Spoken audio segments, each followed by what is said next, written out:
I've been meaning to make this video for a while now, man, so I apologize for the delay. So today we're going to take a look at Havik, man, because yes, he has returned in Mortal Kombat 1. If you aren't prepared to deal with the chaos, man, Havik will absolutely ruin your day. Even though he's a big body, Havik has some pretty decent movement. I mean, he's sluggish on his dashing, but his walk speed is fairly quick, man. Two main things that I want to point out before we dive deep into his combo strings are his stand 3, which is stand X, and it looks like this. You can see he will actually break his own leg to give him an extended range on that kick.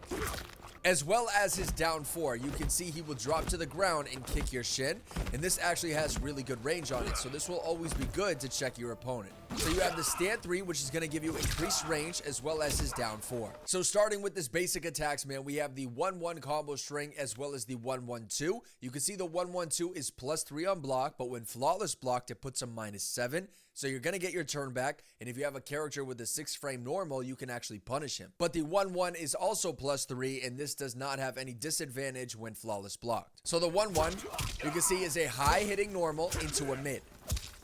But now the 1-1-2, Havik will actually hit you overhead and use his own head and explode it on impact. It's kind of wild, man. So 1-1-2, you can see his head will explode and then it regrows, and this is going to leave you +3 on block. Now Havik also has the Undead Warrior combo string, which is forward 1-2 as well as forward 1-2-2. So if we go into the forward 1, you can see we are +1 on block. Although it's a high, so the opponent can neutral duck if they make that read, we will always maintain that offensive pressure.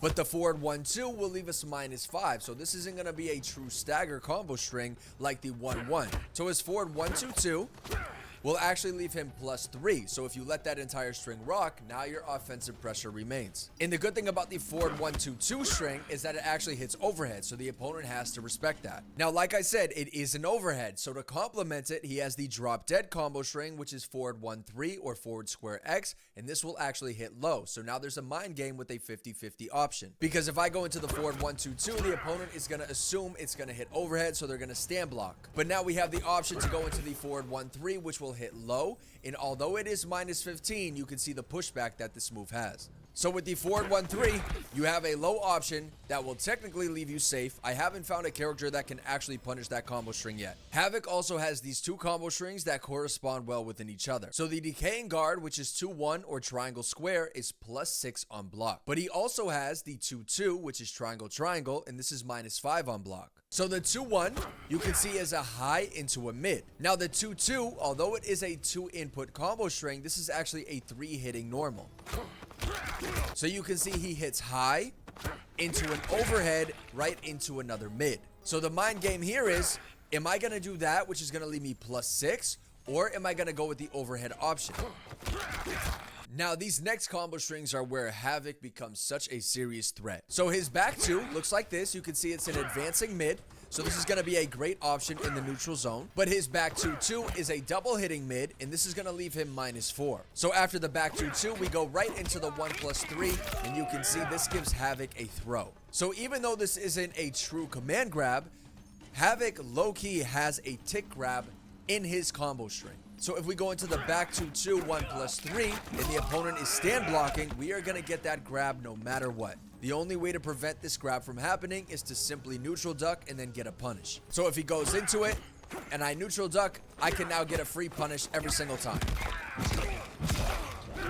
So to correspond with this move, we have the back 2-2-4, which actually hits low, and this is safe on block. So if I'm now expecting the opponent to neutral duck and make that read, I can make a read on top of their read and hit them with that low, which is going to catch them off guard. So now you have to worry about the back 2-2 stagger, because he could check you with down 1, or he could just stagger it, go for a grab. You now have to worry about the back 2-2, 1+3, which is going to tick grab every time when you're stand blocking. Or you have to deal with the back 2-2-4, which is going to hit low, and regardless of if you block it or not, he is going to remain safe. Now Havik has great overheads and lows, so his last low combo string is the no order, which is forward 4-3, and this is actually going to leave him -5 on block. So if we're playing neutral, you have no real risk to throw this out. So realistically, man, Havik is going to piss you guys off because this character is just so overwhelming to deal with at times. Now I say that because as we take a look at his special moves, this is where he really starts to become a complete character altogether. So he has the Neoplasm Projectile, which is back forward 1, and you can also amplify this. So you can see I believe he's shooting his heart. I could be wrong, right? Is he shooting his heart or is it just blood? I honestly have no idea. But regardless, man, he has a great projectile. So even though he has great combo strings, like great staggers and mix-ups, this character can zone the shit out of you, man. But keep in mind, it is a high, so the opponent can neutral duck. You don't have to actually hold this and stand block and whatever, right? But you could see how fast the recovery is. So from full screen, man, Havik players love to do this.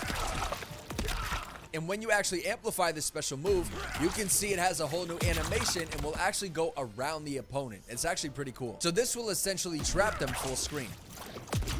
And on top of the Neoplasm special move, he has the Seeking Neoplasm, which is another projectile. So like I said, the regular Neoplasm is a high, but the Seeking Neoplasm is actually a mid, and you can see this dude rips his own head off and throws it at you. That's godlike, man. So if we do it one more time, he rips his head off and sends it at you. This is gonna hit mid, and if the opponent gets hit by it, as you just saw, you get a launcher from this. Sub-Zero, for instance, is such a great cameo pair for Havik, because with Sub-Zero, we have access to his freeze, so this is gonna give us enough time to actually go into a combo. But keep in mind, with the regular Plasm, we can definitely confirm into a combo. And then when you amplify the Seeking Neoplasm, you can see he will send 2 projectiles right at you, and these both hit mid. And one thing to note, man, about Sub-Zero is he has the shield. So now we can zone from full screen with no risk whatsoever, because the opponent has to respect that shield at all times, because any projectile they try to throw at you and try to trade, that shield is gonna absorb all of their projectiles. So it's very strong for Havik. So the next special move to cover, man, is the Helping Hand, and this is one of the most rogue special moves in the entire game, man. So down back 1, you'll see Havik rips his own arm off, and he beats the living shit out of you. So this is gonna hit mid, into another mid, and it's gonna give you a meterless launcher. So like I said, if we get that freeze, this is where you're gonna go straight into it to get that launcher right into your combo. But what's so damn crazy about the special move, man, it is 1000%, man, I will die on this hill, the best armored move in all of Mortal Kombat 1. So if you're the type of person that thinks armored wake-ups are annoying, well, let me just show you what Havik can do. So if we knock this man down, you can see his armored wake-up is the Helping Hand. Now, what's so insane about this move, man, is it has 4 hits of armor. Who the hell thought that was a good idea, man? He has 4 hits of armor on his wake-up special move. That's nuts, bro. So if we get a knockdown, right? 1, 2, 3, it doesn't matter, because you have to hit him 4 times just to break that armor. So a character like Baraka, who has Baraka Barrage, that is such a great option for Havik. And I'll actually show you a clip of me breaking his armor with Baraka.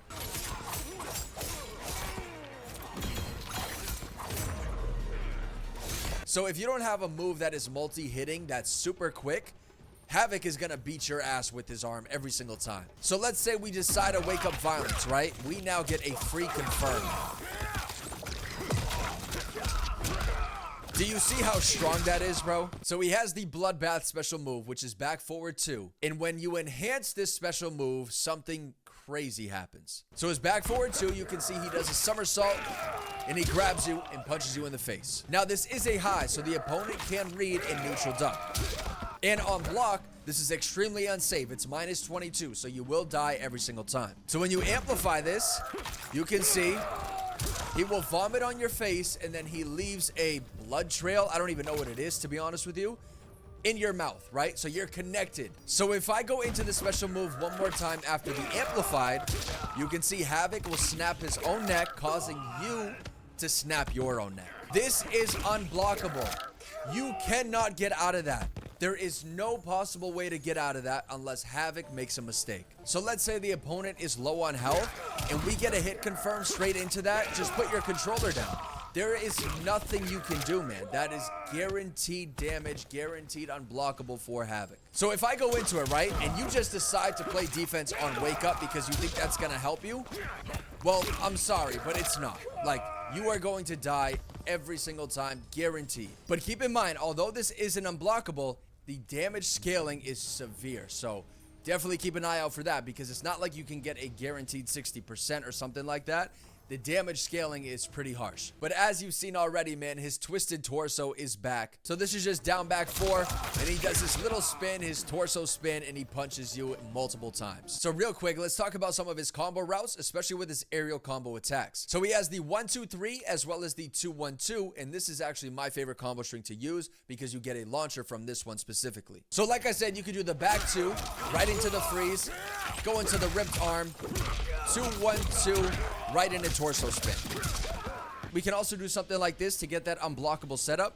Back to 2 freeze, back to 2. Just like that, right? So now we get that unblockable setup. Granted, it's gonna scale, but still, man, that's guaranteed, right? So, who cares? I hope this guide was useful, man. Havik is a lot of fun, and he's kind of cheap, bro. So make sure you learn this character. Thank you all for watching, man. I'll catch you guys in the next one. Peace.